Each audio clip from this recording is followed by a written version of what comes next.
నిత్యం కాపాడి భద్రపరిచి నిత్యానిశి మంచి పాటలు పాడేవారిగా, దేవ ఆరాధించేవారిగా, ఆత్మీయంగా వారిని బలపరచండి.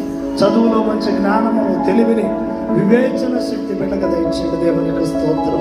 యా కుటుంబాన్ని వర్ధిలింపజేయండి. రేణా ప్రభు కుమారుని బట్టి అత్త మామల బట్టి ప్రార్థన చేస్తున్నాం. వారు కూడా దూర ప్రాంతం నుంచి విడుదల వచ్చి ఉండగా నాయన వారిని దీవించు, ఆశీర్వాదించండి. కొడుకు కోడళ్ళని బట్టి కూడా ప్రార్థన చేస్తున్నాం. వారికి ఇచ్చిన మనవరాలను బట్టి కూడా ప్రార్థన చేస్తున్నాము తండ్రి.